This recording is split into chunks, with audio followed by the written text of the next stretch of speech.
It's one small step for man, one giant leap for mankind.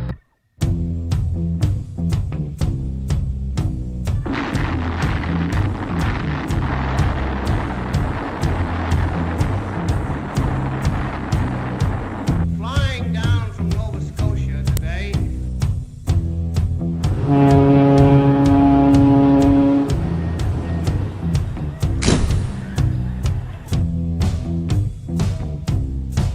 Nation was founded by men of many nations and backgrounds. I have a dream that all men are created equal.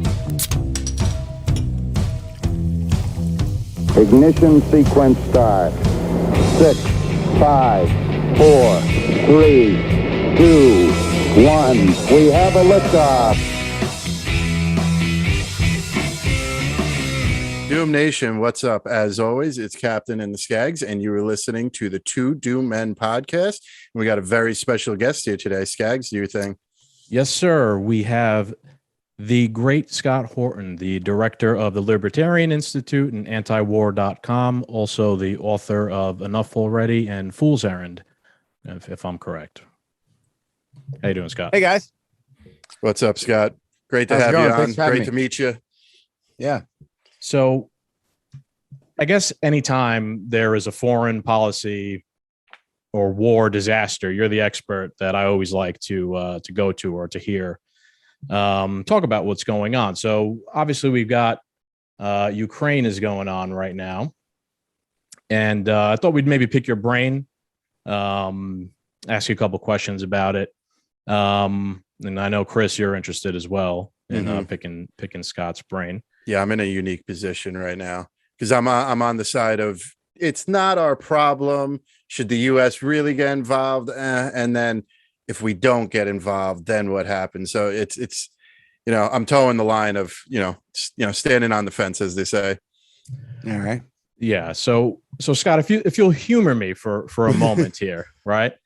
I'm in the libertarian camp myself, right? And I had a conversation with a friend the other day, and I'm just going to bring it up here. So I had a little bit of a debate with a friend. Shout out to Tom. And he is kind of in the, I'm not going to say the neocon. He's not a neocon, but he's kind of in like the conservative camp of deterrence by interventionism, I guess you could say, something along the lines. So I kind of want to propose what he said to me. And I tried to do my best, Scott Horton, with him, but I'd rather you kind of answer or give your take on what, or kind of your response, I guess you could say, to what he was talking about. So with, sorry, just give me a second. Sorry. Skaggs had a lot of technical difficulties I did. before today's episode. Yeah, I'm trying to bring up. Hey, live radio rules, man. No problem. Yeah. That's a good point. So my friend Tom, he was saying in terms of Russia and Ukraine, and specifically in terms of Putin, that we have to check Vladimir Putin. And he says, you don't think that China's watching this? Since World War II, the United States and NATO have been calling the shots. Since then, the world has experienced the most peaceful and prosperous time ever in human history. If you don't deal with small conflicts, they become big conflicts, and the world hasn't had a big conflict since World War II. Putin taking Ukraine would cause a huge power shift in Europe. I believe Putin's checking us right now, like Hitler did to England and France when he invaded the Rhineland. He even admitted later that he would have pulled his forces back if we had mobilized. We need to check Putin before we aren't able to. So, what a load of crap. What a load of crap. I mean, is your friend Joe Biden? It sounds like that's Kamala Harris wrote those talking points for your buddy. What a joke. Listen, I stomped Bill Kristol, America's greatest war hawk, into the ground last October on that same argument. America's kept the peace as long as you ignore 2 million dead in Korea, 3 to 5 million dead in Vietnam, Laos, and Cambodia, 2 million dead in Iraq, Libya, Syria, and Yemen, probably more than that by now. And all the hundreds of thousands, millions killed by American sock puppet right-wing dictatorships, overthrown governments and propped up in third world countries. People starve to death by American sanctions. I'm sorry, guys. I'm from here too. But America is Nazi Germany in the world. They're appeasing us. America, at the fall of the Soviet Union, said the world now is a unipolar world. All world security belongs to the U.S. Army. And if anyone ever tries to gain enough power to challenge us, we'll blast them. And by tries to gain enough power to challenge us, we mean anybody. We mean Saddam Hussein, Muammar Gaddafi, Bashar al-Assad, countries, leaders who wouldn't have dared to challenge us in any way. But maybe, diversify the currency that they use to denominate their oil sales or something like that. And we reserve the right to keep the peace by killing a Holocaust worth of people whenever we feel like it. I'm sorry. I mean, it's just a bunch of red, white, and blue crap, like fit for a 7th grader, but it's just crap. And you talk about maybe we should get involved or maybe we should stay out. Ukraine is wholly an American problem. This whole thing is because of George W. Bush and Barack Obama and Joe Biden and their governments. They did this. Why would you presume, Chris, why would you presume that Putin is the aggressor here? Just because you're from here? Well, no, I've been hearing a lot of different stories. That's why I'm excited to get this education, because I've been hearing. And I'm sorry for yelling, but God, I'm so sick of just Go the for it, bromides. Everybody knows that America keeps the peace. The peace compared to what? Oh, compared to World War II, which would have never happened if America had not gotten into World War I. Right, that was actually the argument I made with him. It's like we could go back. The whole thing is crazy, dude. The whole thing is bullshit, is what it is. Do we cuss on this show? Yeah, you can cuss. Nonsense. You could be from here. Look, if I say to you, America is the evil sinner, then that gets your emotions all twisted up. What if I say to you, William Jefferson Clinton, the face-biting rapist, the butcher of Waco, the breaker of law, the teller of lies. He made bad decisions. Yeah. If I tell you that, do you get emotionally wrapped up in that? Or is it possible that actually Bill Clinton did things that he should not have done? Yeah. I mean, give me a break. All this stuff about sides and which country should do what and all this is essentially like high school talk. Like, by the time you're a freshman in college, you ought to be able to talk about interests, not just nations, but who is doing what. Why is America expanding NATO in the first place? Who stands to gain from that? What would you do if you were on Russia's side, put in the same situation we put them in? Instead, we get, should we or should we not defend the innocent Ukrainians from aggression? Right, it's like a foregone conclusion that it's garbage. Yeah. It's called, people always say begging the question when they mean raising the question. But actually begging the question is the logical fallacy of assuming your conclusion. Should I help defend my friend in trouble? You're presuming that he needs defending. Right. But that is not necessarily in evidence. So now if you want to get back to the backstory, I'll stop screaming at you. I'm going to talk about what's actually going on here. Yeah. Go for it, Chris. What's up? I was going to say, so what exactly is going on? Because I mean, from just my point of view, yes, I agree with you. Like I said, I'm in your camp, Scott, and it looks like we are the aggressor. I haven't really heard much from Putin at all. I think that's maybe a little bit deliberate. Like our media doesn't disseminate whatever his message might be. And I know this ties back to intervention, of course, that we did back in the early 2010s. So what is exactly going on here in Ukraine? Sure. Well, here, I'll even go back further, but I'll do it quick. At the end of the Cold War, H.W. Bush and his government promised Mikhail Gorbachev that if he would withdraw Soviet troops from East Germany, that America, and allow the reunification of Germany, that America promised to not expand NATO 1 inch east of Germany. And not only that, but the French and the British promised the same thing as well, swore it over and over again. then when Bill Clinton was in power, he essentially had one group of ideologues led by his buddy Strobe Talbot, who wanted to spread NATO under essentially the auspices of just, which, you know, it's a theory going around that wherever America spreads its political and military dominance, it spreads peace, because America is so powerful, right? They call it our nuclear umbrella. Yes, our friends Japan, they're protected by our nuclear umbrella, meaning as long as we are very close friends with anyone, no one will dare mess with them, because then that would be messing with us, and no one would dare mess with us. So therefore, if we just spread our alliance to include the whole world, except maybe Russia, then we'll be spreading the peace all throughout the world. And, you know, essentially the way the U.S. government claims to keep the peace between the states here, we're claiming to keep the peace between all the states in the world, right? And then another group who also believed this really strongly in their hearts were led by Bruce Jackson, the executive vice president from Lockheed Martin.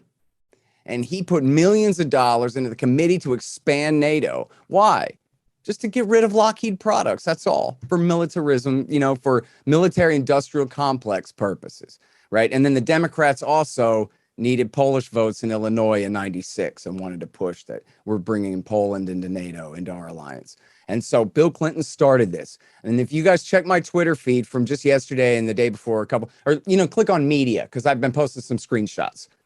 If you go to my Twitter feed, look at those screenshots, you'll see open letters written by America's greatest hawks in the 1990s telling Bill Clinton not to do this.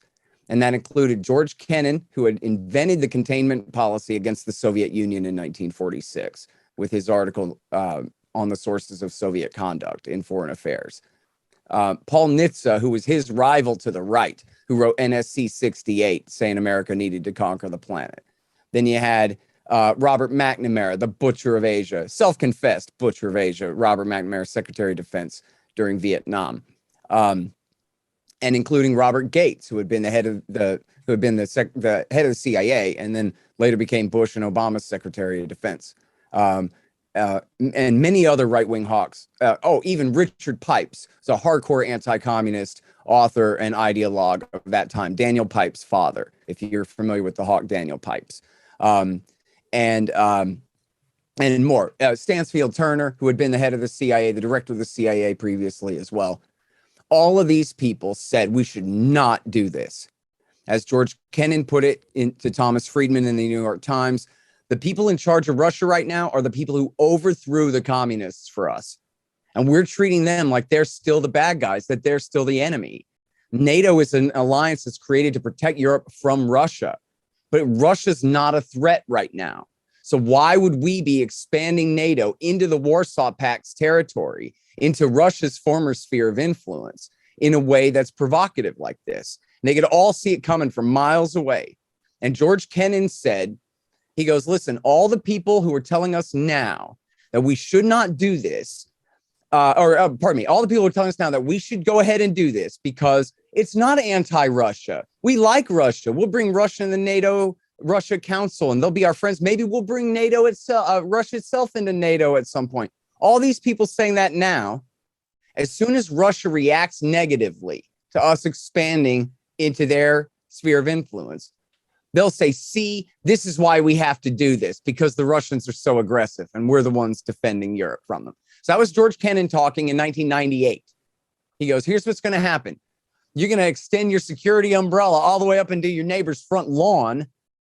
And then when he reacts, you're going to say, see what a bad guy my neighbor is, why I got to keep him contained and hemmed in.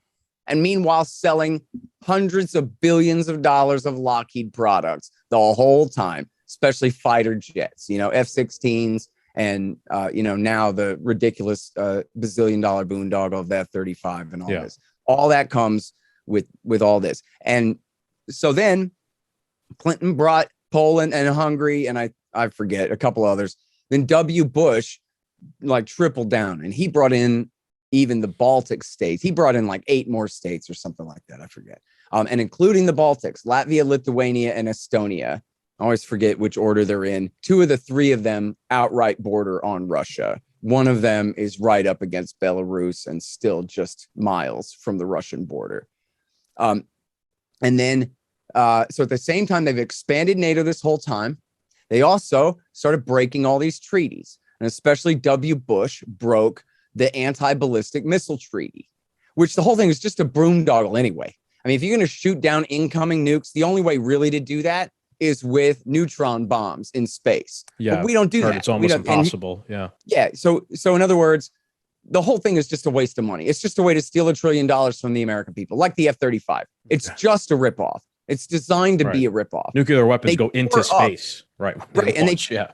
And they tore up this treaty with Russia in the name of protecting the American people with these missile systems. And then they put them into Poland and put the radar stations into Romania.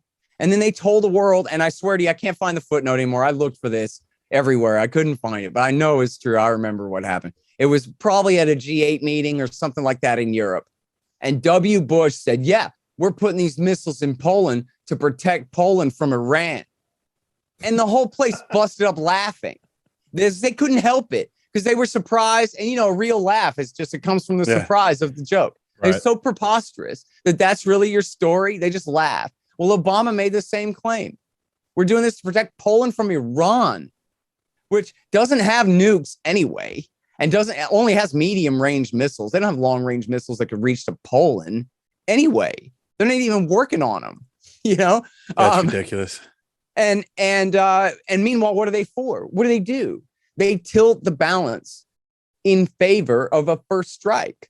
They end mutually assured destruction, all that peacekeeping your buddy was talking about. And they make it where the Russians their trigger finger has to get that much itchier for launch on warning, because we're essentially wearing armor to a fist fight, right? Say, oh no, this is just defensive, but we're actually like putting ourselves in the position where it's much easier to start a war. And we think we'll be able to nuke all of their nukes on our first strike, and anything that survives we'll be able to shoot down.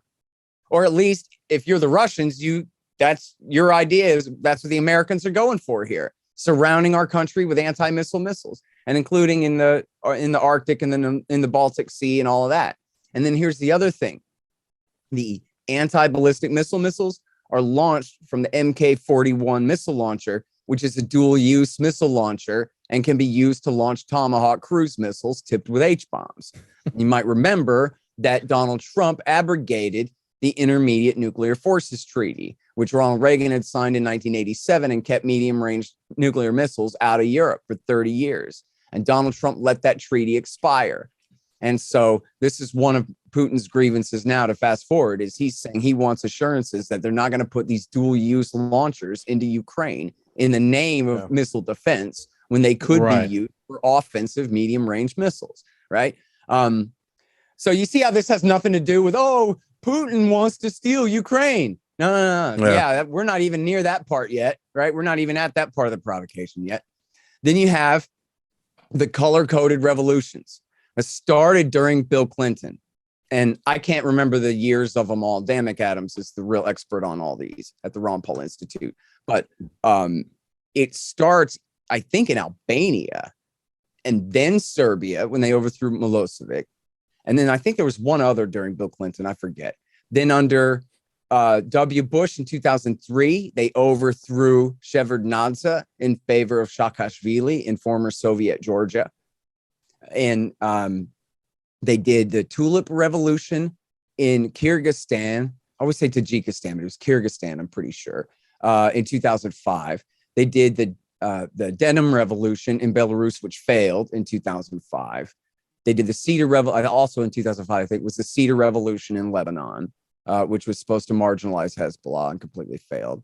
And in 2004, you guys might remember the Orange Revolution in Ukraine, where the guy pretended to be poisoned by the KGB, and they used that to hold a bunch of protests and refused to recognize the election of the president Yanukovych, which succeeded in forcing him out and bringing Yushchenko, was the guy's name, to power.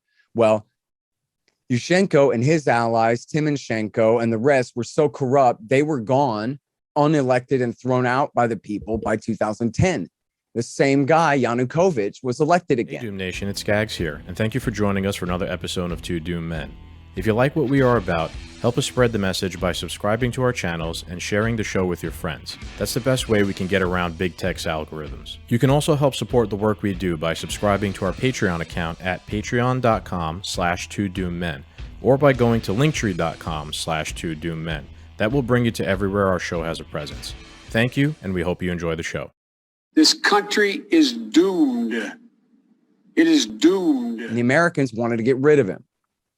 So this is now under Barack Obama's government, 10 years later, or almost 10 years later, the end of 2013. Now, I don't know if this is deliberate provocation, guys, that they were setting this guy up in this way, or if they just pushed their luck too far and then they tried to react to events as they unfolded or what. I'm not saying they're master planners. I don't know exactly. But I'll tell you what happened was he was supposed to sign a deal with the European Union. Remember they said that Paul Manafort, who had been Trump's campaign manager, they said, oh, he's Vladimir Putin's spy. And the proof is that he worked for this guy, Yanukovych. Yes. Well, this is all, as you guys, I'm sure you're aware, and I don't need to brief you on how Russiagate was 100% false. Fabricated. 100%. Okay. Well, what was going on here was if this guy Manafort worked for anybody, he worked for CIA. His job was trying to get Yanukovych to lean toward the West. He wasn't Putin's puppet. He was the West's puppet. He's an American. And he was getting Yanukovych to sign this deal with the European Union. Well, when Yanukovych showed up to sign the deal in November of 2013, they changed the deal on him. And they said, now you're not allowed to have a deal with Russia. And if you have a trade deal with Russia, you can't have a trade deal with the EU. And you now have to take I'm pretty sure it's $15 billion loan from the IMF and all other strings, which just means we're going to gangsterize you and steal your wheat fields and give them. We're going to screw you. Yeah, what that means. They've done that. They've done that to countless countries. That's right. I watched one about Jamaica. We give your actually. sovereign government a debt that the people can't bail out, and then we seize your resources. So it's pure gangsterism. So Yanukovych says, and this is the quote, is very close. He says, "I feel like a bride who just showed up at my wedding to be greeted with a prenuptial agreement, and now I'm not really in the mood, and I don't really feel like marrying you after all." And he went home. He didn't sign the deal. Then. And this guy is from the Eastern Party, the Party of Regions, the pro-Russia leaning party. Although he really was a neutralist. He was about to sign this deal with the EU. And he really was trying to strike a kind of neither east nor west, or maybe a both east and west kind of a posture here. But once he refused to sign the deal, all of the NGOs, which Robert Kagan's wife, Victoria Nuland, is on video admitting or boasting that America spent $5 billion since the Clinton years and through the Bush years, boosting so-called civil society, in other words, pro-American groups in the west of Ukraine. And then those groups all came out in the street and started the Maidan protest in order to overthrow this guy out of power. And in Ukraine, the coup, and they stayed out and protested all through November, December, January, and into February. Who do you think's paying for all that? You are the one paying to feed all those people, to keep them entertained, to keep them fed, keep all the porta potties, refurbished every morning and whatever, right? That was us. And there's footage of Robert Kagan's wife, Victoria Nuland, and John McCain out there feeding sandwiches, giving sandwiches and cookies to the protesters. John McCain was got Chris up on Murphy stage. there too from Connecticut. I'm sorry? Pretty sure. Was Chris Murphy there too? I think. I believe so. Yeah, Yes, from Connecticut. Yeah, I ain't letting him off the hook. Yeah, he was there as well. I mean, I know he's very bad on this. I forget if he was there. Oh, he's I don't know horrific. that He's part. horrific on this. Yeah. I certainly wouldn't doubt it. And there's footage of John McCain up there with the likes of Oleg Tannibok, who is from the Svoboda party, which means truth, but it used to be called the Social Nationalist Party. I was going to say, aren't these guys related legacy-wise to the actual Nazi party from the 40s?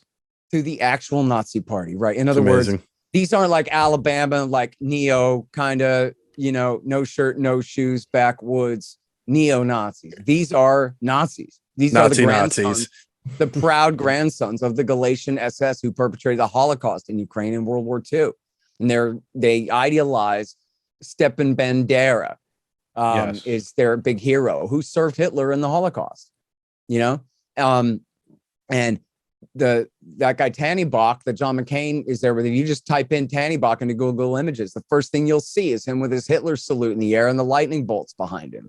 And that's who this guy is. And it was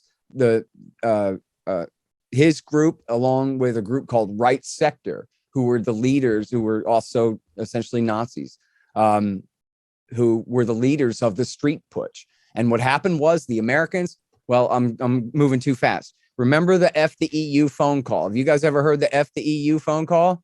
No. People will remember there's a scandal. How much time we have today here? Half an hour left? Yeah. Just over. Yeah, a little bit more. Okay. But yeah. Well, I won't play it for you, but you guys can check it out later. Okay. Sure. We could add it in. It was a scandal that Victoria Nuland was leaked on a phone call, presumably intercepted and posted on YouTube by the Russians, on a leaked phone call with Gregory Pyatt, who was the ambassador to Ukraine at the time. And she was, I forgot the exact title, but like Assistant Secretary of State for European Affairs, which is sort of the ambassador to the EU, or, you know, along those lines. And in that call, the reason she says, well, F the EU, she's saying Germany's taking too long to do the coup. So F the EU, we'll just do it ourselves. And I'm getting with Robert Seri at the UN and with Vice President Biden and his men, and we're going to do this thing. We're going to glue it. We're going to midwife it. We're going to make it sail, et cetera, and all of this stuff. And that's what they're talking about. That's why F the EU. Now, they made the big deal about how she used the F word and how undiplomatic. Right, but the point was, she was in the middle. She was caught red-handed plotting a coup d'etat. Yep, and they're worried about FU. Yeah, seriously. And she's telling Pyatt, we don't want Klitschko, who's now the mayor of Kiev. We don't want him to be in the new government. We want him to stay on the outside and do PR. But we want Yats. Yats is the guy, short for Yatsenyuk. We want him to be the new prime minister. And we want you, we'll do this and that. And I'm talking with Vice President. I just heard from Jake Sullivan, our current national security advisor to Joe Biden. Who at that time worked for Hillary Clinton at State. No, pardon me. This is later. She's gone. Who that time worked for Joe Biden, had worked for Hillary during Libya, then moved on to work for Joe Biden in the vice president's office. Sorry. Just heard from Jake Sullivan. He says that the vice president is willing. We're going to do a conference call with the people so that he can give them an attaboy and get the deets to stick. Right? Now, remember that this corrupt Ukrainian gas company, Burisma, hired Joe Biden's son. Yep. Well, why did they do that?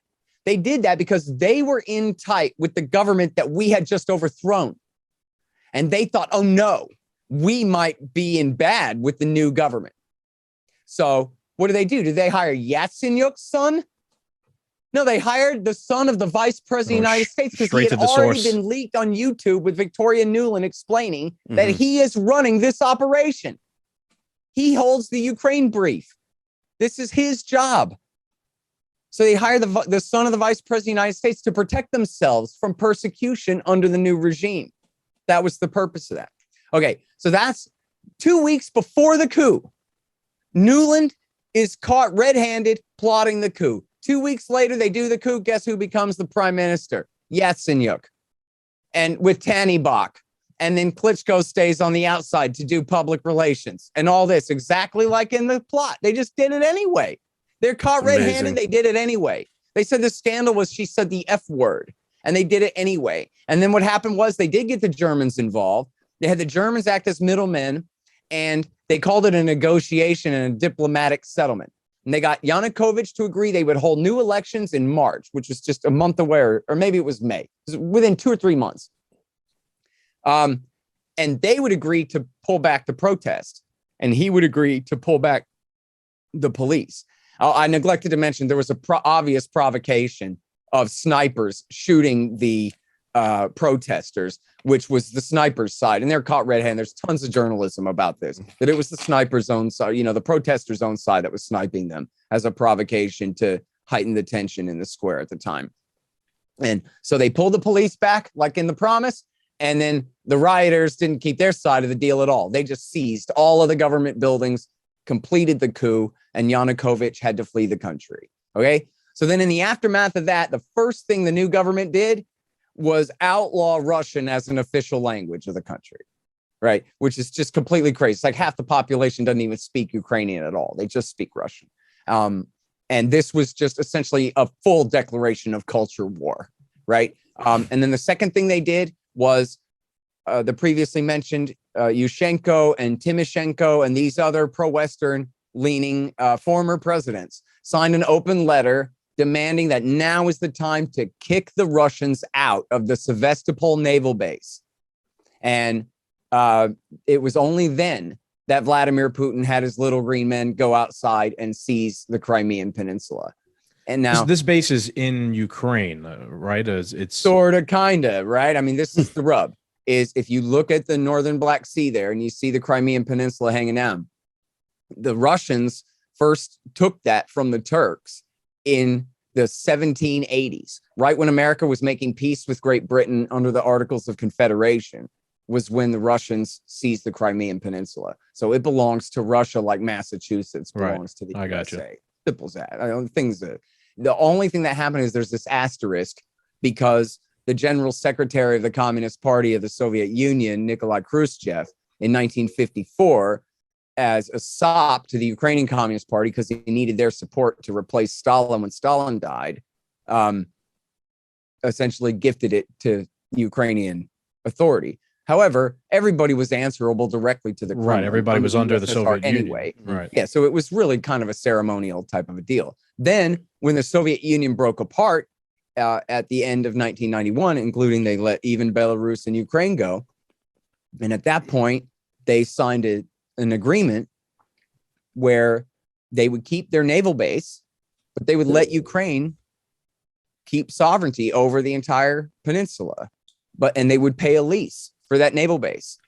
And that deal held for 25 years.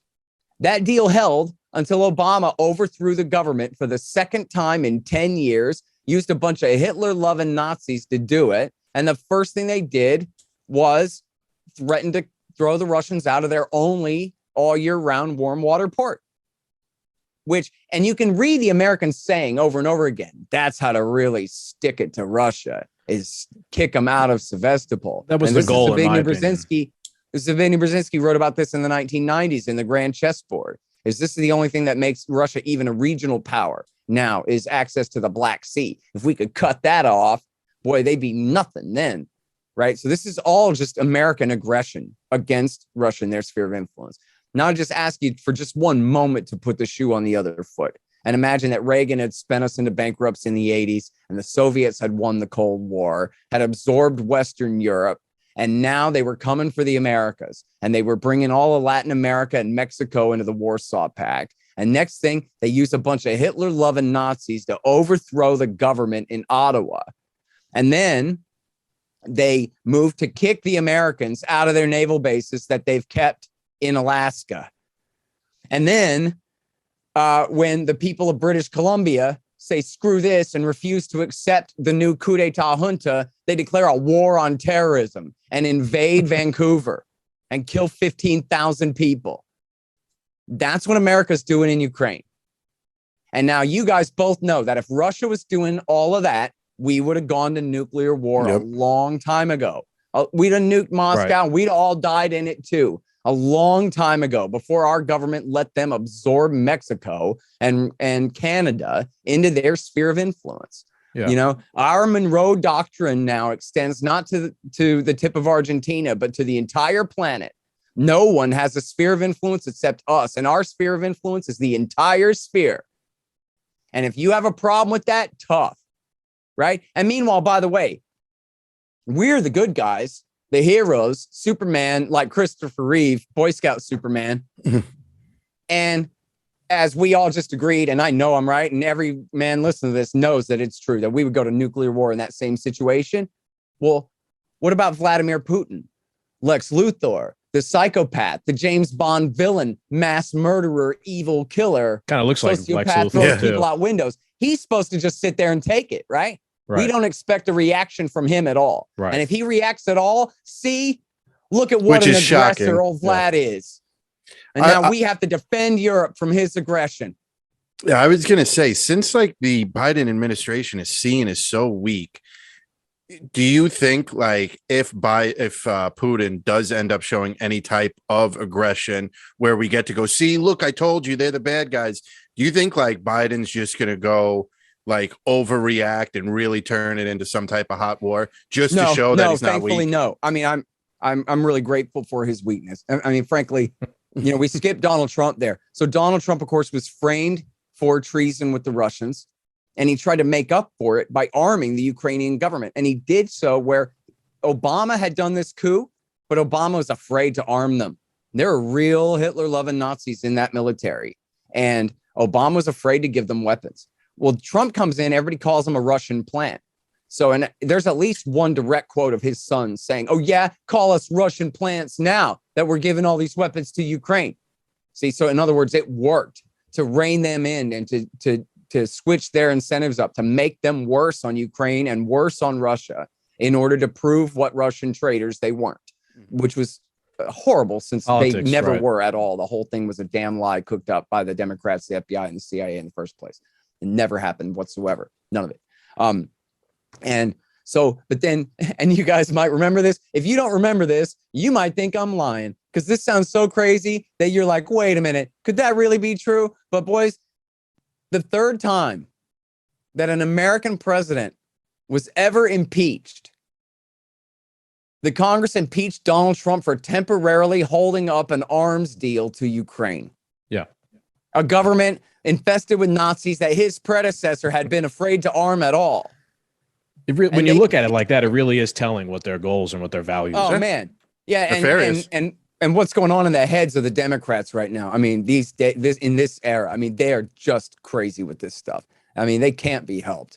I mean, part of it's all based on lies, but 99.9% of them believe every word of it, right? They're not even lying anymore. They're so in on this. They're drinking their own Kool-Aid. How ironic is it that they're calling their own citizens Nazis and white supremacists, yet they support coups that are, basically, run by full Nazis. of actual Nazis from the Nazi party or, legacy-wise. Seriously, check this out, man. Max Blumenthal tweeted this out. You can find this quote. I swear this is real. Where Evelyn Farkas, who worked for Obama, someone confronted her about the Nazis.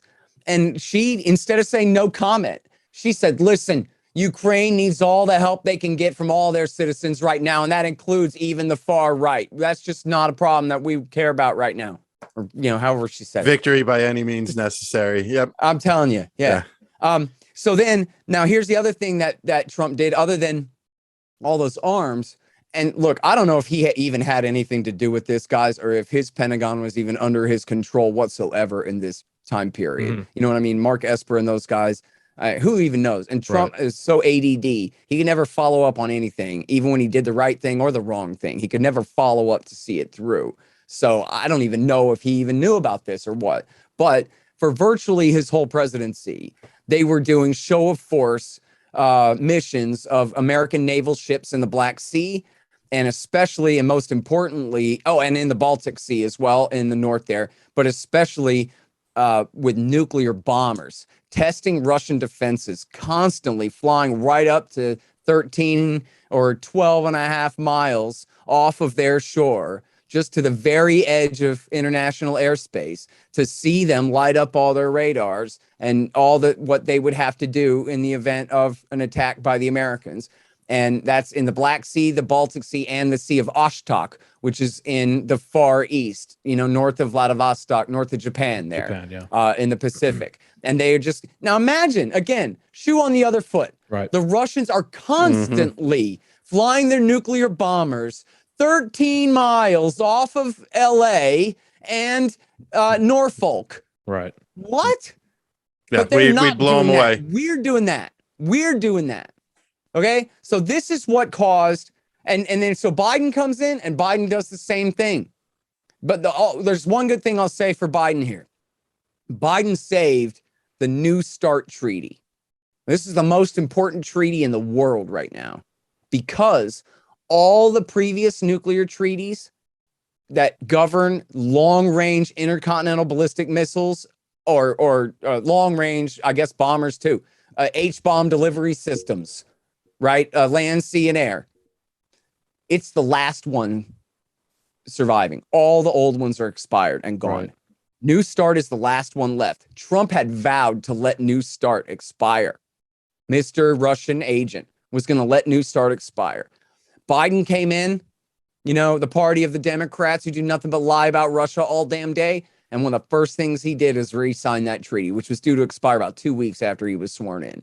And he came in and told Putin, man, we're not letting that one go. He did let the Open Skies Treaty expire, or he abrogated it or withdrew from it. I forget exactly which. But the Open Skies Treaty is the one where they let us fly planes over their country. We let them fly planes over our country, unarmed planes, to do surveillance, to reassure each side that we're not mobilizing for war. And, you know, obviously we're giving up. Verify. Right. Yeah, we're giving up some security in terms of what they're allowed to see. But Ronald Reagan had made the decision that and it was Eisenhower who first proposed this, by the way, Republican 5-star general Eisenhower who had proposed this in the first place. It was Reagan who saw it through, and they said it's better to err on the side of transparency so that neither side gets the wrong idea that the other side is mobilizing for war if they're really not.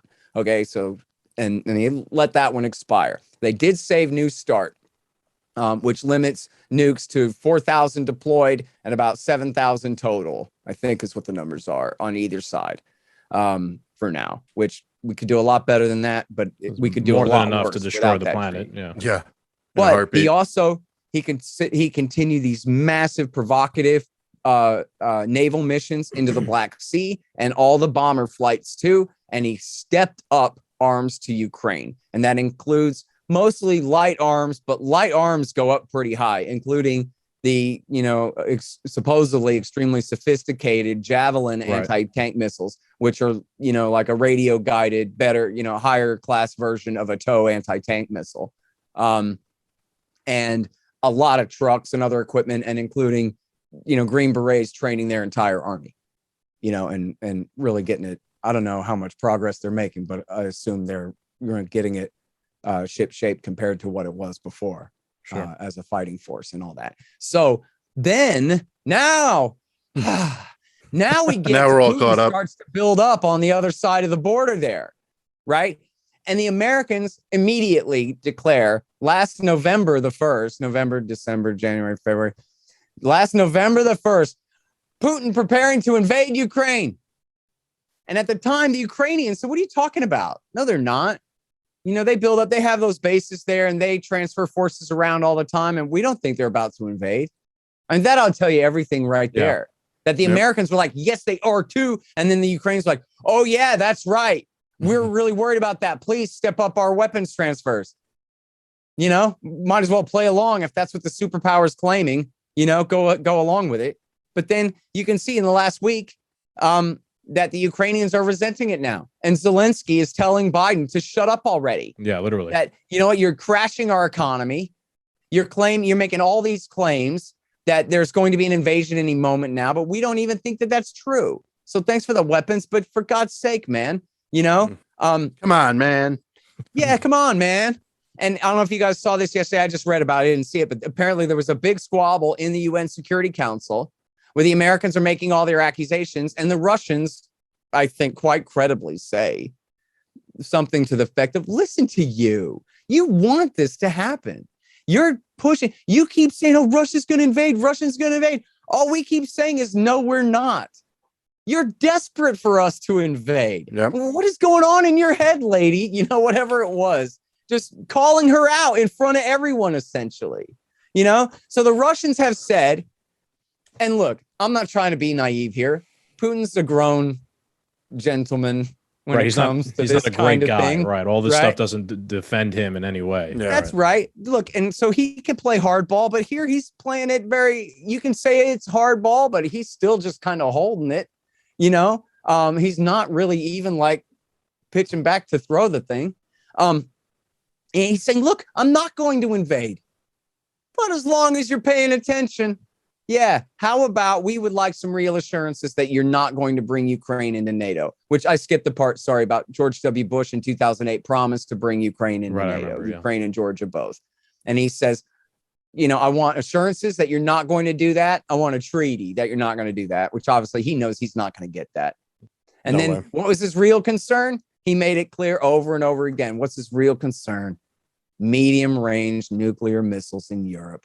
Donald Trump tore up that treaty. Now, where are we at? You got these dual use launchers. You call it missile defense. We're not satisfied with that. We want assurances you're not going to put in these anti-missile missiles either. And Biden has said, to answer your question, Biden has said, yeah. Look, nobody thinks that we're bringing Ukraine into NATO anytime soon. On December the 30th, he had told Putin, not anytime in the next 10 years. That's pretty good. Let's get that in writing, maybe not a treaty, but write it down on some piece of paper or another. Shake hands, spit and shake and in front of cameras and make sure that everybody knows you got an assurance that in any time in the foreseeable future, we're not bringing Ukraine into NATO. We'll bring you into NATO first, Russia. We like you so much before, right? Okay. And then Biden has also said at his press conference, and I think also on the phone call on December 30th, that, no, I'll give you assurances on missiles. I don't care about that. We had no intention of putting those anti-missile launchers into Ukraine anyway. And so, yeah, we can do that. So I think that's why, to get to the bottom line finally at the end of this thing here is that's why there's not going to be a war, is because Putin's demands are extremely limited. The Americans' hype about the Russian threat in the first place is way overblown. And thank goodness Biden ultimately is a wilting flower, right? And doesn't want to risk this kind of trouble and is willing to say that, like, nah, man, you're right. We shouldn't do this. We shouldn't do that. So you can call that weakness if you want, but it's, if I'm in your front yard starting trouble, it's not really weakness for me to turn around and leave. It's just smart for me to stop doing what I'm doing there, and that really is the shape of things here. So, and look, you guys should know too, and everyone listening should know that it's the U.S. government we're talking about here. We're talking about we're talking about the governments of Bill Clinton. Yeah, not the nicest W. people. Bush, Barack Obama, Donald Trump, and Joe Biden. Okay?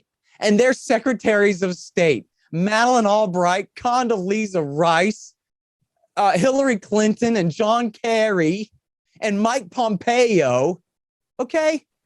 It's not too much to imagine that this is actually because of them. This is their fault. They're the ones who have done this to us. What did the Russians ever do? On September 11th, Vladimir Putin called W. Bush and said, I am your humble servant. Right. What do you need? You need airspace? You got it. You need bases in the stands? I'm on the other line with them right now, telling them they better open wide. Yeah. What frustrates me the most about this is like conservatives' viewpoint on it, right? Because I feel like in the past year or two, especially, conservatives have become more red-pilled, I guess you could say, on the government and the state. This has a little bit to do with Trump and the deep state. But then a situation like this occurs, or you could even use Taiwan, for example, and they right away go back to just believing whatever the same deep state that they hate tells them, because it's a threat to, like you said, the red, white, and blue sunglasses on. It's infuriating to me that people can't see that. Right. After, like you're right there, but then you just fall for the bullshit again. Yeah. And look at all we've been through, man. People I saw, I see this all the time. People go, man, these are the same people who lied us into Iraq. I was like, that is absolutely true. They also lied us into staying in Iraq for 8 years. Aren't we still there technically? Lied us into Libya. And they lied us into Syria. They lied us into Afghanistan before Iraq. Yeah. They don't even bother lying about Yemen because nobody even asks them. Yeah, that's like the no one dares. That's like the no one dares right now. But and look at Russiagate, man. Look at Russiagate. And look at the level. I mean, man, go back to Syria just 10 years ago, 8 years ago. And the stories about Syria was that Bashar al-Assad woke up in the morning and decided he wanted to exterminate every last man, woman, and child in his own country. And so then America and our friends backed the plucky rebel resistance to help save the country from him. Yeah, it's doing great now. And they claim that they got away with that for years and years and years and years and years. Donald Trump didn't cancel CIA support for the terrorists in Syria until June of 2017. For 6 years, even after the rise of the caliphate in eastern Syria and Iraq, Obama was still backing the terrorists in West Syria. I mean, you can't. Syria too is. I watched a video the other day of satellite photos of the lights of the world, and they made a point of how 10 years ago Syria was completely lit up, and now 10 years later there's almost no lights left because of will you the send destruction. Me that link? Would you send me that? The destruction that was Just there. think of So that. yeah, the world is much safer under our I'm telling you, man. I mean, you can't.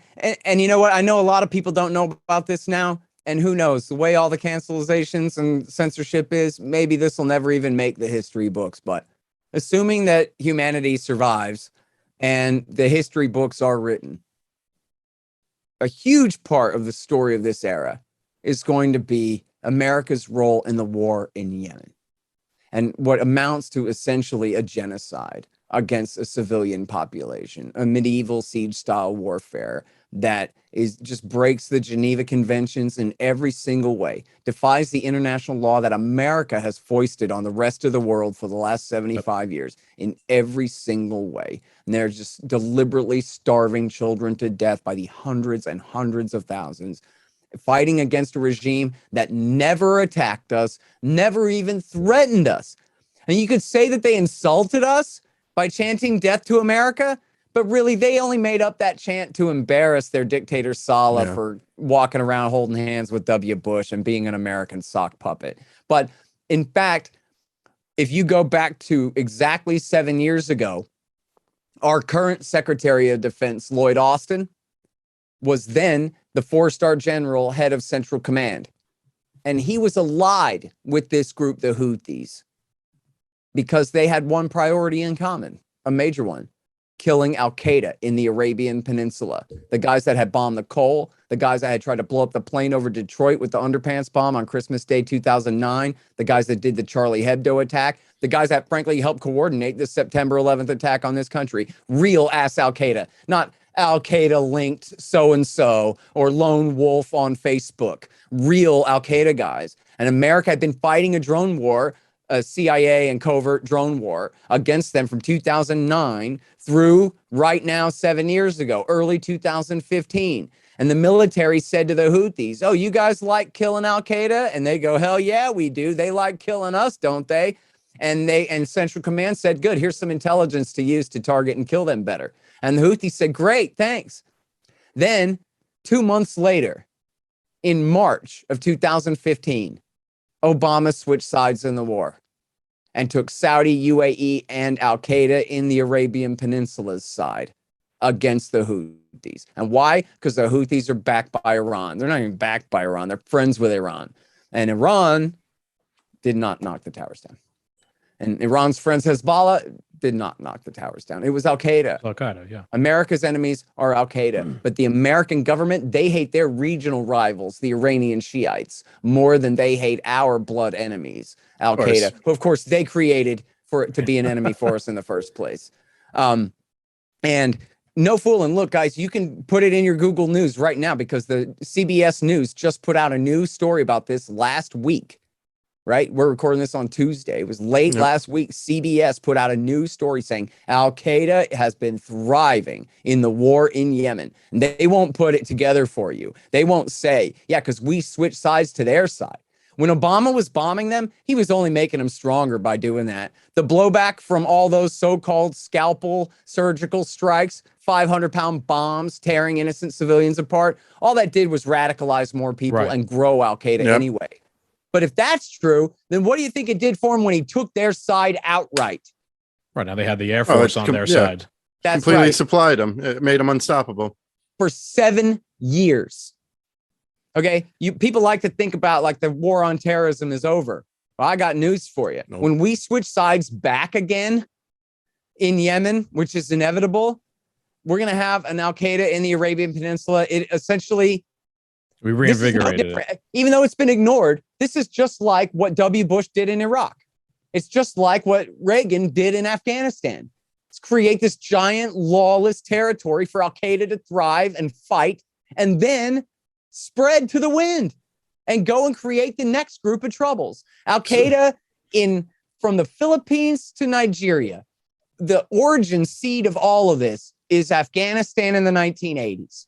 The second wave, of course, are all the men who went to Iraq in Iraq War II and then came home and went to Libya and to Syria, right? And all the Al-Qaeda guys hiding in Pakistan that then went home back to Yemen and back to Africa and wherever they were from to go and spread the jihad further there. Now, what do we got here? 7 years of a war for Al-Qaeda, outright, just like in Syria, just like in Libya.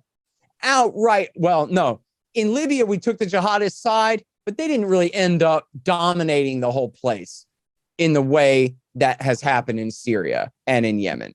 But we're going to find, southeastern Yemen is going to be completely Al-Qaeda dominated territory for the indefinite future. Yeah, I believe it. And we built it that way. So the war is high treason. Obama started it. Trump continued it for 4 years straight. Biden's continued it. He swore he was going to end it a year ago, and then he didn't. Oh, here comes he broke that Justin. promise, and he lied, and he kept the war going for an entire year since then. And they're all guilty. And I link, by the way, if you check my tweets, I have links there to the New York Times and Reuters, both with very well-sourced reports about how lawyers in the Obama government and the Trump government State Departments had written memos warning that we could all go to prison because we're guilty of war crimes for supporting this war, not for the treason, but for the war against the civilian population of the country, bombing the civilian infrastructure, the water, the electricity, the sewage, all the trucks, the farmers, grain silos and flocks of sheep, horses in their stables, the fishermen's boats, all of this stuff. And during Obama and during Trump, State Department lawyers wrote up memos saying, hey, boss, we need to look at this carefully because we could go to prison for this. This is against the law. Nobody cares about that. Nobody cares about that. Yeah. Conservatives don't care about that, really, No, do they don't. The law. Well, we're keeping the peace, don't you know? Yeah. It's kind of like there's this show. The liberal rules-based world order. There's this show, Peacemaker, and he goes, I love peace so much I don't care how many men, women, or children I have to kill to achieve it. It doesn't matter what laws we break, what crimes against humanity we commit. We're going to keep the peace. Yeah, there's so many hypocritical things like that. How many times have we heard a danger to our democracy? Even Biden saying there's less democracies in the world now, not more. Meanwhile, they're supporting a monarchy that's basically carrying out a genocide against the people. Yeah, right. And they think nothing. They think nothing of using America's secret police to frame a major party presidential candidate for high treason. And then when it doesn't work and he gets elected anyway, to keep the thing going for 3 more years after that. Yep. I mean, I'm sorry. Even being caught red-handed, they still won't. Yeah. Nothing's been done.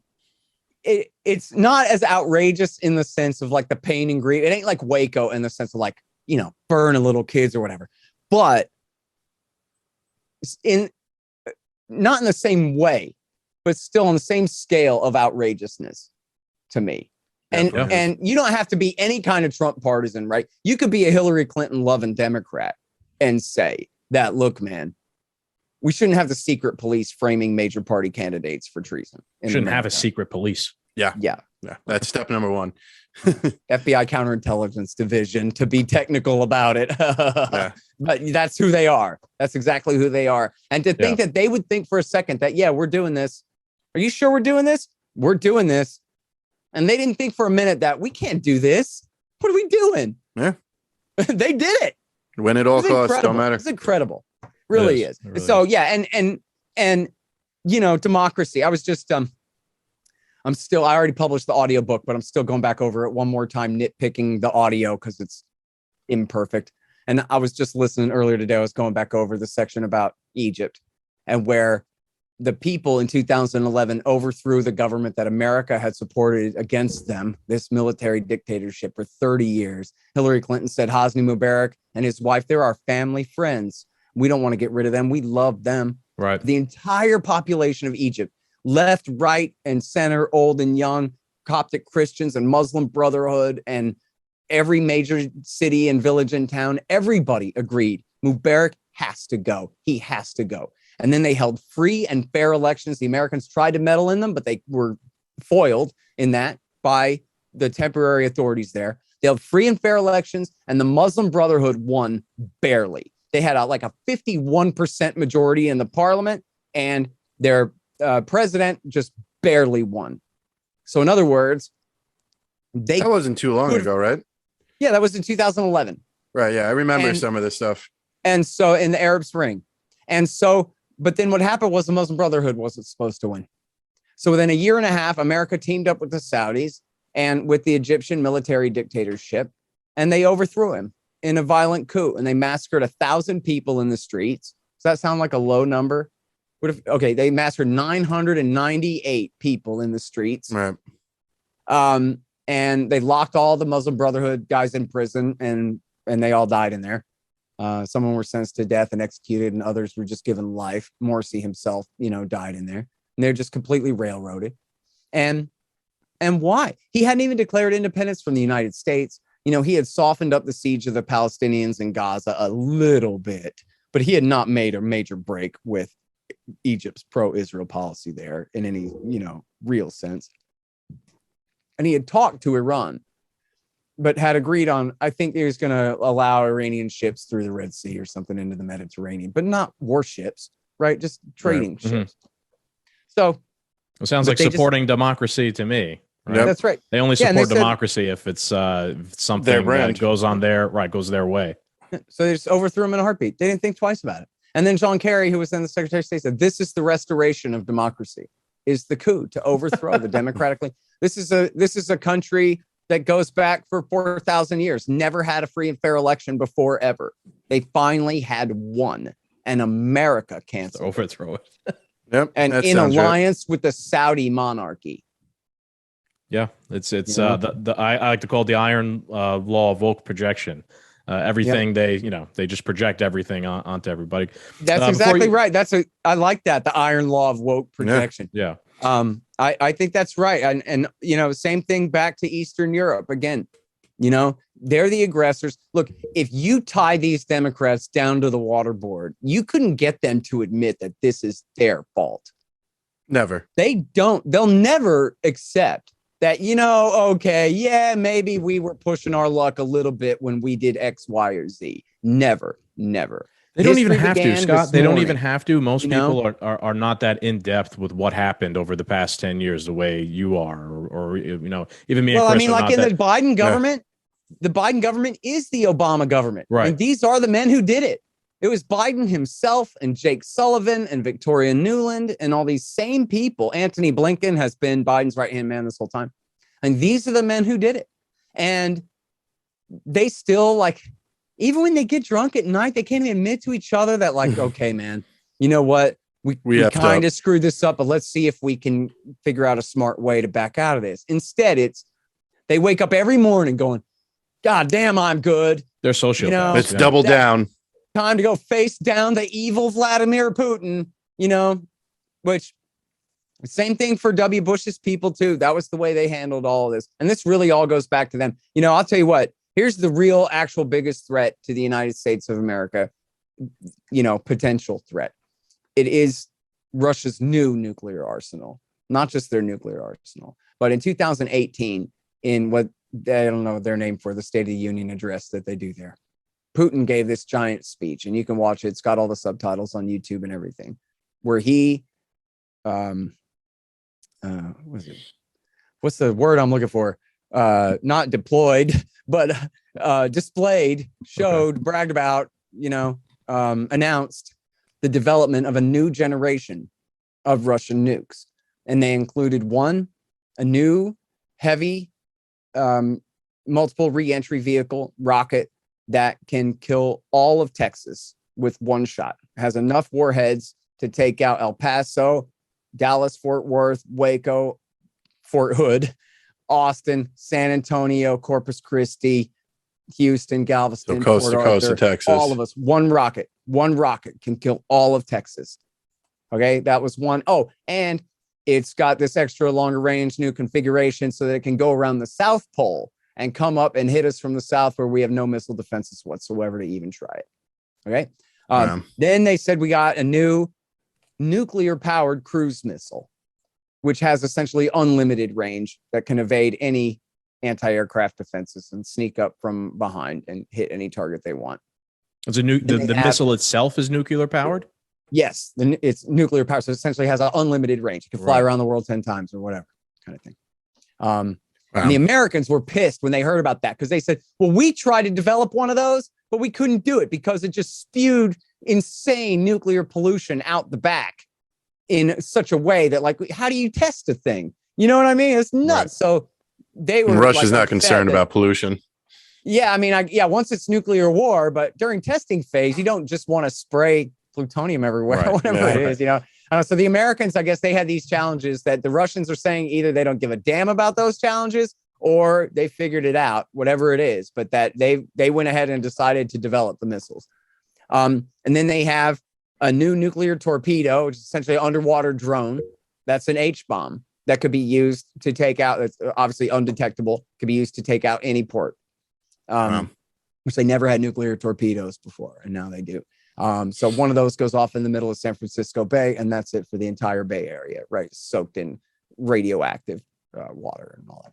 So, and then on top of that, they claim now hypersonics at Mach 5 or Mach 7 or whatever it is that mean that essentially reducing reaction time for the Americans. Well, first of all, being completely defensive measures proof, right? There's nothing you can do to stop it.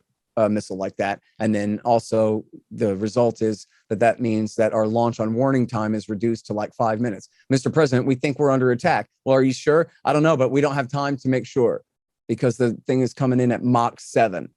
So what are we going to do? No. You know, and so this is all, as Putin said, this is probably a direct quote. This is all George W. Bush's fault. Scumbag. This is what you get. You pull out of the anti-ballistic missile treaty. You say that you're going to, or you imply you're going to achieve a first strike capability against us. No, you're not. No. And then, so now they're ahead of us. And at least the Americans, assuming their claims are true that they've mastered these hypersonics, they're ahead of the Americans who their hypersonics blow up every time they try it. Yeah. Interesting. It is. But before you go, this is all Scott. America's fault, boys. And look, I'm a Texan. I've never even been to the old world, man. I've been to Nuevo Laredo and I've been to Vancouver. Okay. You gotta get over. I one time took a Tom Woods cruise and we went to Cozumel. That counts. Okay.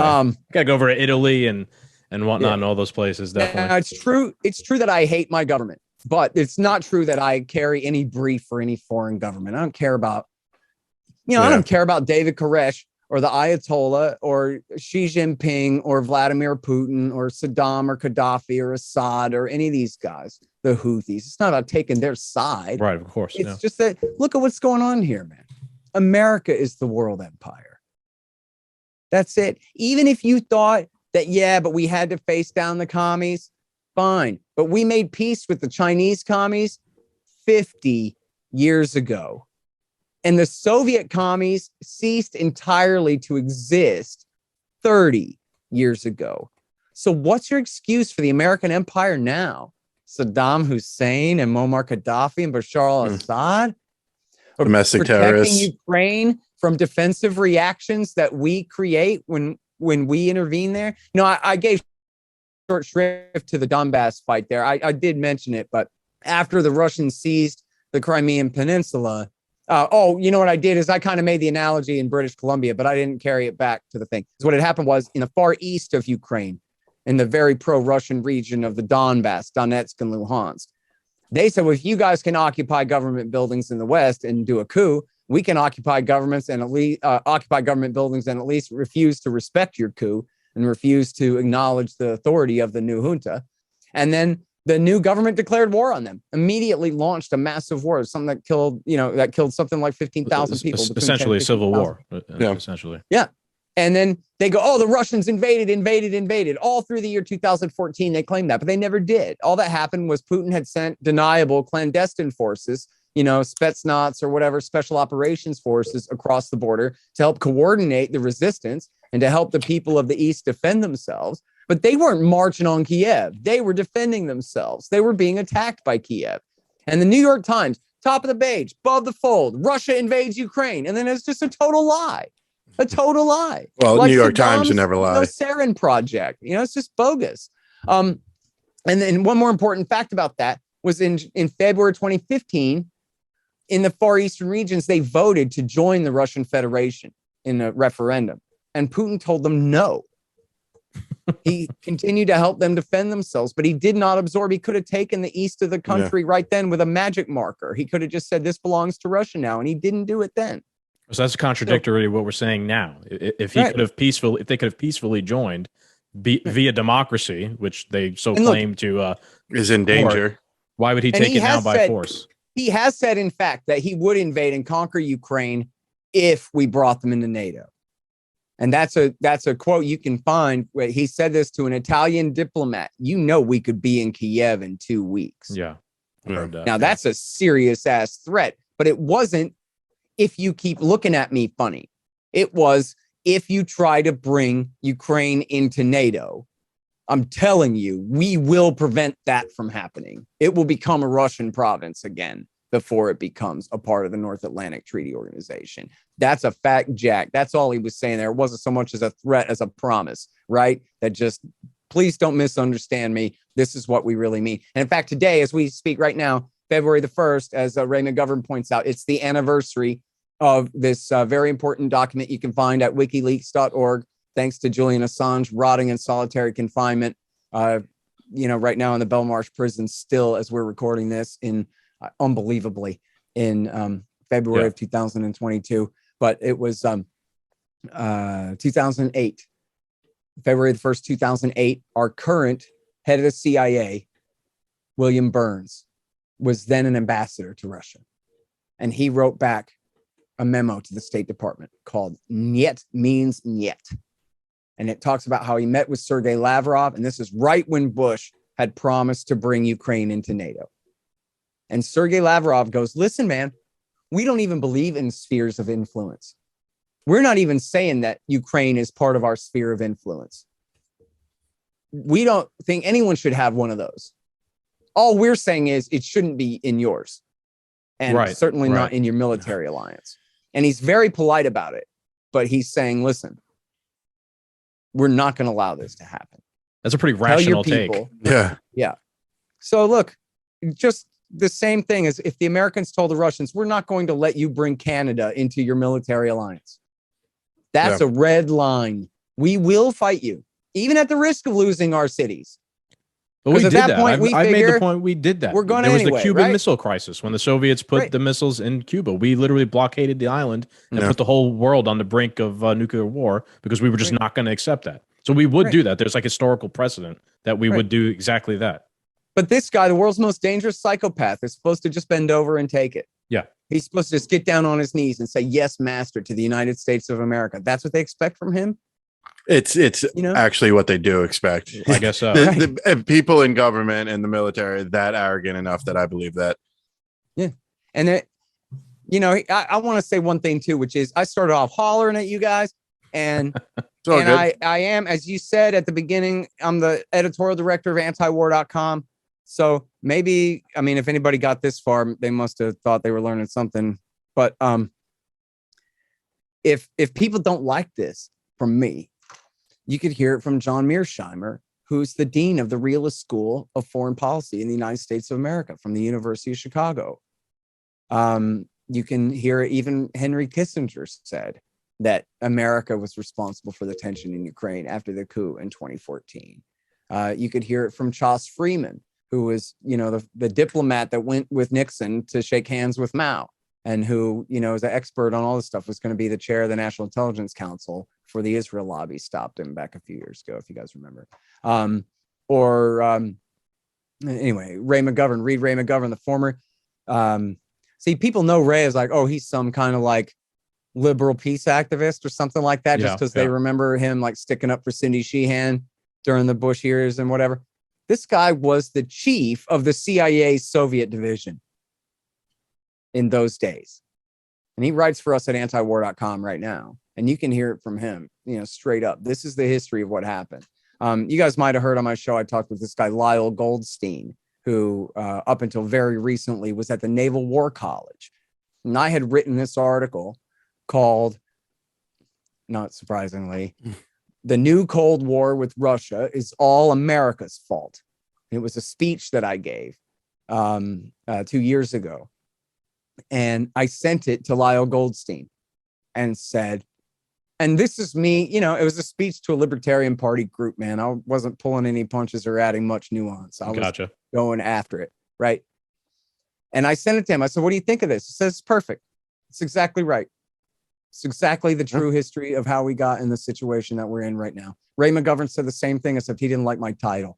He thought it was unnecessarily insulting to people and would turn people off. But as far as the substance goes, you could not find a hawk to sit here for an hour and 15 minutes and tell you the history of the last 30 years of how Russia did this. Russia, Vladimir, Boris Yeltsin and Vladimir Putin, they're the ones who got us into this mess in the following 150 ways, whatever. There's no such thing. There's no such narrative. It doesn't exist. Well, you found out. You found he a hawk. wants to be the czar. He wants to take over the world. Just the same as when they're talking about Saddam Hussein or whoever. They're just making claims. They don't have to have a real story with a bunch of names and dates and examples and quotations, because that's not what they're going for. They're going for, you should be upset and afraid and mad. Right. And also you should start thinking about yourself as like brave and valorous. Right. And the greatness of the empire. In a willing way, to risk danger. Yeah. Yeah. I was going to say, you found a hawk, right? You found Bill Kristol and you completely obliterated him in that well, debate. We weren't on this subject specifically. No, I'd like to find someone to debate on this stuff, but I think I would win. I've heard the Hawks and they don't talk about this stuff. I'd like to see you debate our friend, Professor Nicholas Giordano. He's not a hawk, but you guys both have like a pretty good understanding of all this. And I feel like his opinions may be a little bit different. He's reasonable. He's our good friend. So that would be really interesting. We can maybe make that happen. I actually have only been in 2 debates. One was with Kristol, and then the other was back in 2008 was with a lower rent neocon named Harvey Kushner, who I debated. Oh, geez, I don't think was related to Trump. Jared Kushner. Anyway, I debated him at A&M, and but I actually have very little experience with that kind of thing, but I'm willing. Well, conversation doesn't need to be a debate. We'll pitch it to him. Yeah. So one thing I'm really looking forward to right now is you guys are familiar with Jocko Willenick, yes. Former Navy SEAL. Yes. So he and I have a friend in common. Okay. This guy Daryl Cooper, who you might know him on Twitter, he goes by the name Martyr Made. And about a year ago, he had this really great thread about why conservatives don't believe the establishment about the election. And it was the examples. He cited like 5,000 examples of everything else they had lied about. And then he was like, so you see why we're kind of, anyway. Or why believe them about the wars, right? Yeah. And threats. And he's a vet too. I'm not sure if he was in the war. I think he was a Navy vet, but I'm not sure if he was like a combat vet or exactly what. But he's like, he's got his own show, but then he's also the partner and co-host with Jocko on Jocko's show. And so he read my book and totally loved it. And so he wants to arrange a thing where I guess he's trying to get, right now we're working on getting Jocko to read the book first. Sure. And then they're going to have me up there. We're going to sit down for like 3 hours and talk about all this. I'd pay to see that. That'd be interesting. Yeah, I'm really excited about that because I think, I've heard this guy a bit, not too much, but I've heard, some of his stuff on the war. And I think for all of the stuff that he has to say about the war, none of it really contradicts what I'm saying, right? It's just he's zoomed in a lot closer. Right, he was on the ground. Yeah, this is what happened with my friends in the Battle of Ramadi, and this is what bad guys the Sunni insurgents were while we were fighting them and all of that. Well, I'm not disputing any of that whatsoever, right? I'm just zooming out and telling a broader story of the narrative of who was zooming who in that war and the who circumstances got away with of why he was there. Right. Yeah. So I think this has been my experience so far with veterans. I think he's going to read it and go, right? Because he's going to know enough of that stuff to know that the rest of it is true. Right. And to know that that's right. So then it's really going to be the question of like, scrawny little skater punk, antiwar.com versus, as Daryl put it on Twitter, he said, I'm going to arrange this thing. It's going to be the unstoppable force of destruction versus the immovable object of peace. And we're going to see how this works. All right. It should be exciting. Because Jocko's, he's top tier special operations forces, right? Or I don't know if he was on SEAL Team 6, but he was a SEAL anyway. So yeah, he's a bad motherfucker. Yeah. Yeah, he certainly is. But so he seems like a good, him, nice guy, honestly. Yeah, he seems like him, a totally genuine guy. I've been on Kennedy's show the same day as him before, but not together. Okay. Which is probably good because I don't want to get in a 45-second argument with the guy on TV. I want to have a 3-hour talk. long fleshed out discussion. But then I'm very confident, dude. I think I could win him over. And then I think, man, what a victory that's going to be for the America First movement right now. That look, man, you got, Colonel McGregor here and Jocko Willenick here saying it doesn't have to be this way. I think that'd be huge. Look at how effective it is when Doug McGregor goes on the Tucker Carlson show and is, certainly within the halls of power. He's a famous guy. He was a big deal. He's the hero of Iraq War I. He used to be McMaster's commanding officer. He's regarded by everyone in the Pentagon as a brilliant genius, whether they love him or hate him. They all respect him. And, when Trump appointed him to be ambassador to Germany, a few of the American hawks tried to call him an anti-Semite because at one point he had said that America and Israel sometimes have different interests or something like that. So the leaders of Israeli military intelligence came out and said, no, he is not either. He's our friend. Shut up. So then he goes on Tucker Carlson and he goes, this is all BS, Tucker. We don't have to do this. Iran, we don't have to fight them. Russia, we definitely should not be fighting Russia, man. And Taiwan, who cares about Taiwan? He told Tucker, he goes, man, we don't have any enemies in the world. And we might have a competitor in China, but even then it's only an economic competitor, Tucker. They are not striving for regional political and military dominance. They're just trying to keep us out. And Tucker goes, because, Tucker's like, that's his thing that he's a hawk on. He's a dove on everything except China, right? And he goes, oh, well, dang, Colonel. You can just see, wow, if the Colonel says so. and he swung back since then. But I bet if McGregor told him, come on, China ain't nothing 4 or 5 more times, he'd be cured permanently. Right. Because of who it is that's saying it. You know what I mean? Because of where it's coming from. In fact, I went on the Tim Pool show and Tim is a little bit hawkish on China as well. And the thing is, we talked about China almost the whole time. It would have been a lot better if we covered the Middle East or other things that I am, more of an expert on. But anyway, in this anecdote, I was saying, essentially China ain't nothing. And the reaction in the comment section was, this guy's a commie. This guy loves the Reds, But then Pete Quinones, who was then at the Institute, he goes on Tim Pool's show a couple months later. I don't know, 3 months later, 4 months later, something like that. And they do talk about China, but not until the very end of the show. They were talking about, I forget what, for the whole time. Either the virus or they were talking about, maybe woke stuff or something like that. Woke school stuff or something maybe. Sure. But all I remember is that Pete spent the whole show, 2.5 hours, 2 hours and 3/4 going, I hate the left, leftists. I hate them. Commies, Reds, Pinkos, and CRT and the Black Lives Matter and Antifa and the left. I hate them. I hate them. I hate them. They're the enemies of America. And then in the last 15 minutes, he goes, man, China ain't shit. Give me a break, dude. Their economy has all these problems. They're surrounded by all these foreign powers, all these things. And Tim and his audience were like, you know what? Right. Maybe that's really right. You know what? The Falun Gong makes a lot of claims, but how do we know? I don't know. And what's the difference between us, right? The difference is Pete has upper body strength. And Pete spent an hour and a half or 2 hours just doing nothing but attack the left from the right.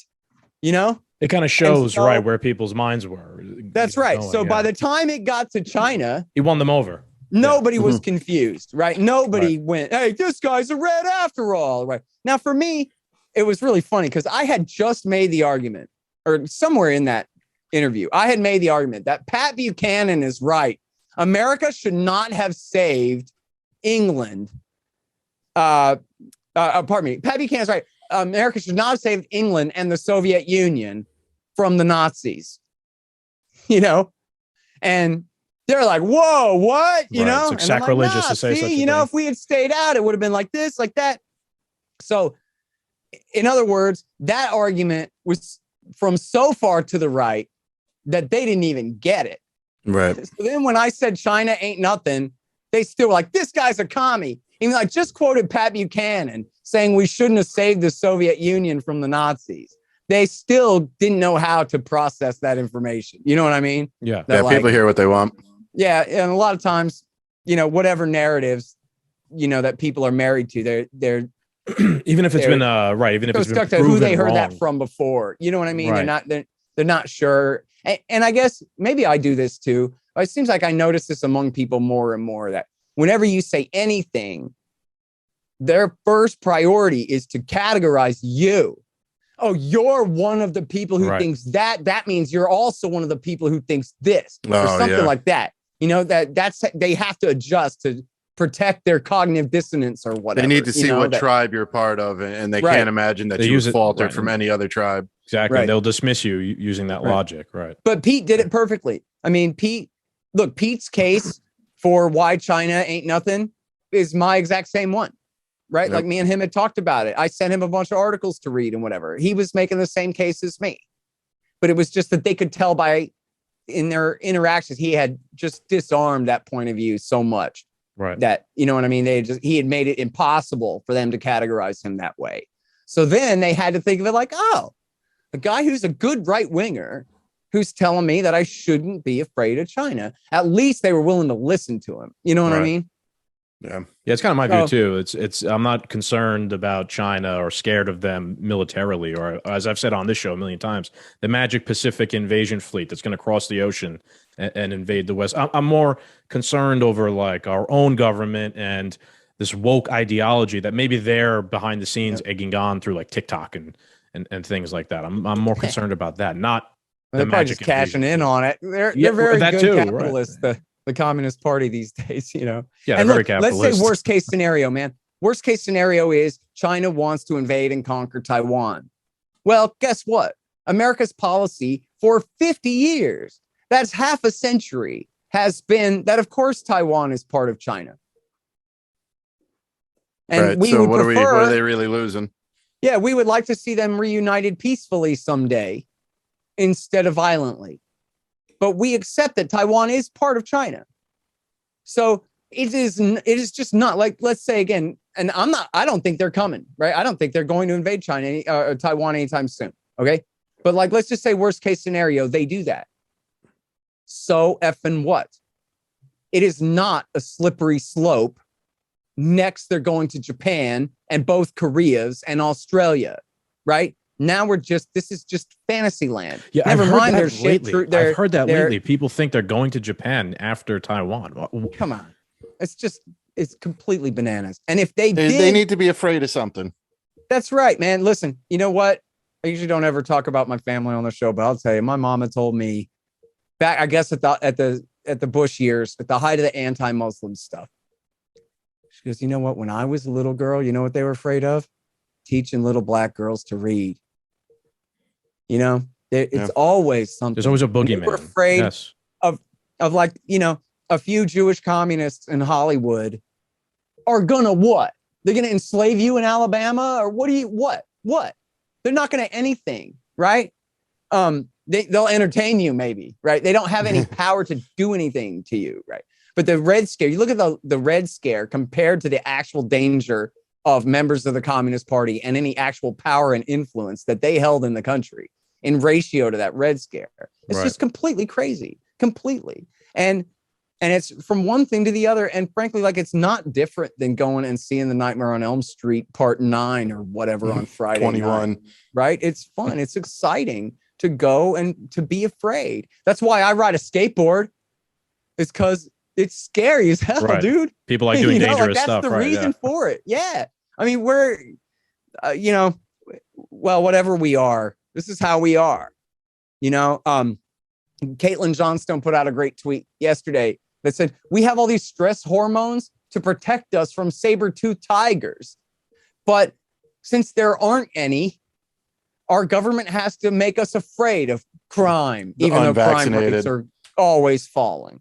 The Chinese, even though they're a million miles away on the other side of the Pacific from here, or, the Russians in Ukraine. I heard a friend of mine was talking about his mom and her friends talking about, well, looks like we're going to war with Russia. They're building up right on Ukraine's border. Right. Just without a critical thought. And it was like, well, wait a minute. Like, do you even know where Ukraine is?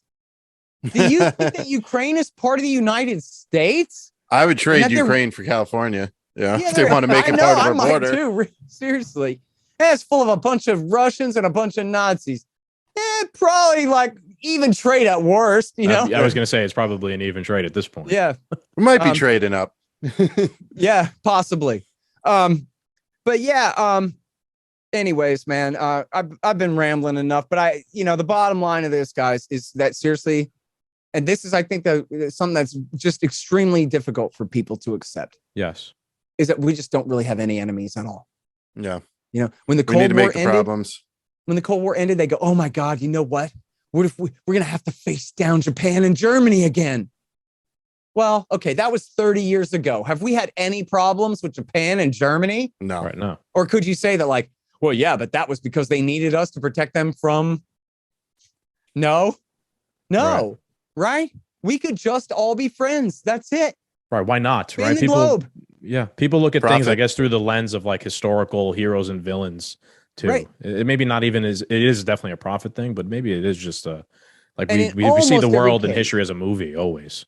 Right. And look, it's not foolproof, but in almost every case, war is just obsolete, right? You might have a situation where, somebody wants to move their border by a few miles here or there and they can't negotiate it and some kind of thing. But virtually every state in the world now understands. And Right. in this, the history, speaking of history, in this, the history of the Civil War and World War I and World War II, that like, then by the end of World War II, we finally got it through our thick skulls, just how horrible this level of high-tech mechanized warfare is. It ain't the Civil War. Even in the Civil War, shooting people with Gatling guns compared to single shot muskets and Kentucky long rifles and stuff like that. You know what I mean? But when you're talking about just industrial scale warfare, what could possibly be worth it for France and Germany to fight now? Right. What could possibly, no amount of pride, which, the Germans got most of their, territories back anyway, so it's all right. But no amount of pride is worth a real fight, even a non-nuclear but conventional fight between major powers. And if you just look at the world, there are no powers in the Americas except for the United States of America.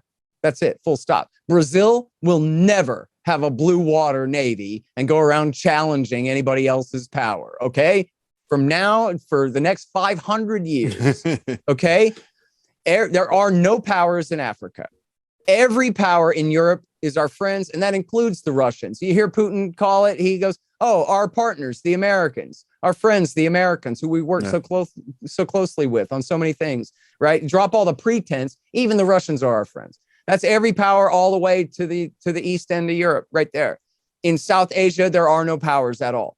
India on the subcontinent is a huge country, but extremely poor.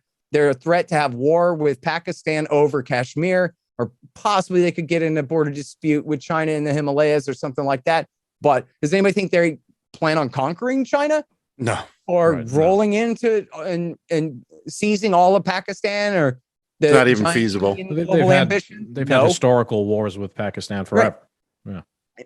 Japan, obviously, elderly society on its way down, losing power and influence. It has one role in the world, and that is trade, business, period.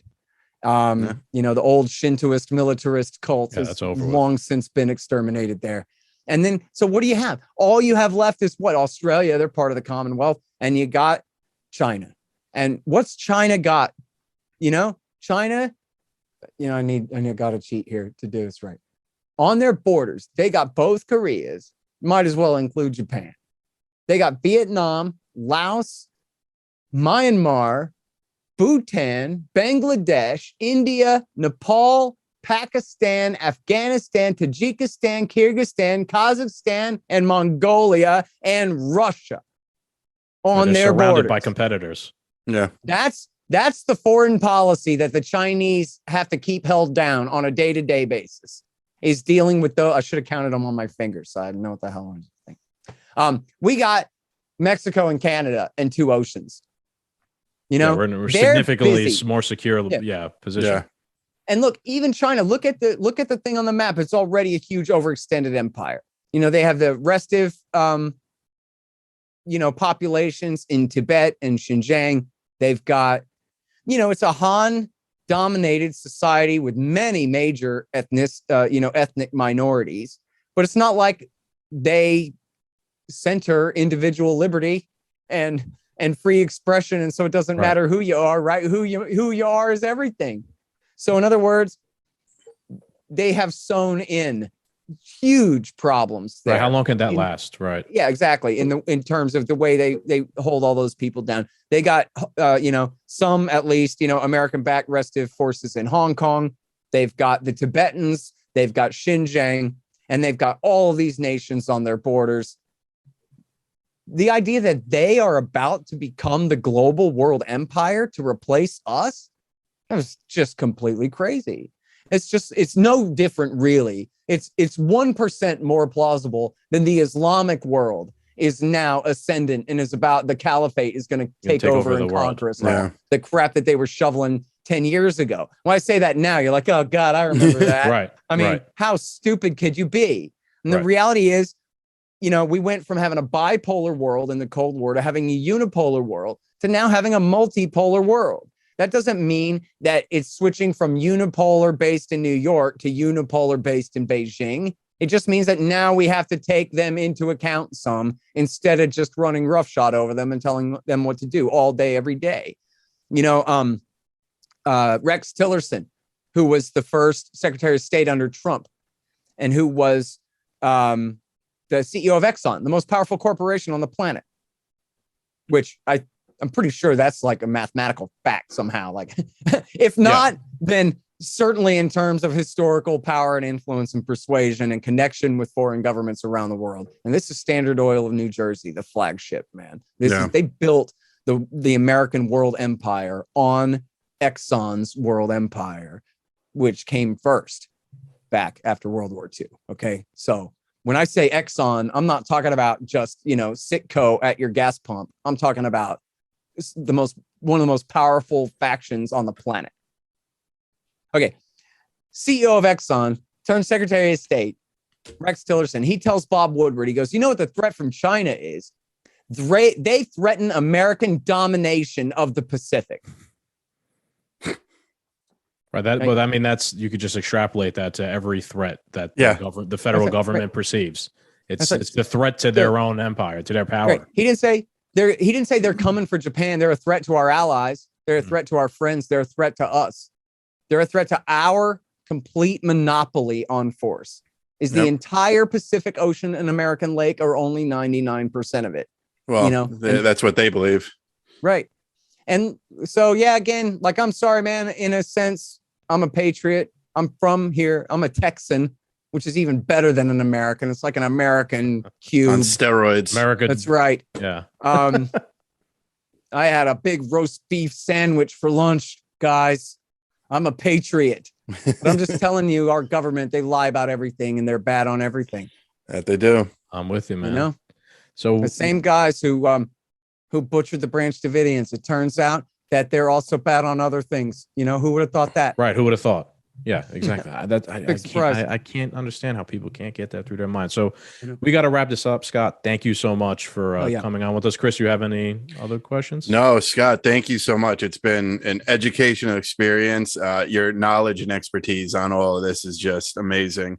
So, I'm sorry for hollering at you guys. No, it's cool. You don't think I'm should glad each you other? got me wound up, though. That was my intention. Yeah. Great. To play devil's advocate. I got one final real quick question. Okay. I listen to Dave Smith's podcast a lot, and I know you've been on there quite often, and you call him Mr. President. So if there happens to be somehow a President Dave Smith, would there be a Secretary of State Scott Horton? Oh, absolutely not. I want Chief of Staff.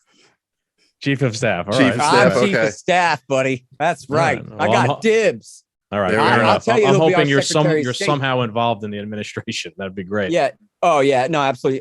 No, our Secretary of State will be Senator Paul. Would be Okay. our Secretary of State. Okay. Okay. No question about that. And Doug McGregor would be our Secretary of Defense. Okay. And he would end the wars. And he would do the job that Trump should have hired him to do in the first place, which is to stand on Dave's right hand and say, we're bringing all the troops home and it's okay. Yeah. That's it. We're ending the world I- empire. We don't need one. I It's really gonna be would like to great. see if it's even possible if we get the right Yeah. people in there. See You know See how- what? what happens. I'll tell you what. I think the chances that Dave could get elected president by the Electoral College are extremely low. Yeah. Yeah. However, I think that his presence in the campaign of 2024 is going to be the best thing that happened since the Ron Paul revolution of 08. I think it's even going to beat 12. I think it's going to be spectacular. I think agree. it's going to change America for the better in many, many ways. And I'm really looking forward to it. I agree. See what happens. We're trying to help. We were trying to be at the Libertarian Party of Connecticut convention. We were hoping to meet you there in person, but it got Yeah. snowed out. Yeah. Next time. Well, yeah, I think definitely. we're still trying to decide when we're doing it, right? Yeah, there's a maybe- rain date. sometime in Yeah. April. Maybe. Yeah. So, Yeah. All right. Well, we'll hopefully be there. Scott, thank you Great, again so man. much for coming on, Chris. Scott, thank you. It's been a great pleasure. Doom Nation, we hope you guys enjoyed it. As always, make sure you like, share, and subscribe. Scott, your Twitter handle you want to call anything out where people can find you real quick? Yeah, I'm at Scott Horton Show on Twitter. And check out my books, Enough Already, Time to End the War on Terrorism, and Fool's Errand, Time to End the War in Afghanistan. And there's audiobooks of both now available as well. And I do a show called The Scott Horton Show at scotthorton.org and at youtube.com/Scott Horton Show. I got 5,600 and something interviews going back to 2003 for you there. And check out the Libertarian Institute and antiwar.com. And I know that's too many things, and now you're not going to do any of them. But there you go. Check out the debate between him and Bill Kristol. I actually sent Oh, that yeah, to that my was friend who I proposed the original question. He hasn't gotten back to me yet, though. So I gotta follow up on him with that. So, all right, everybody, have a good night. Peace Thanks, out. guys.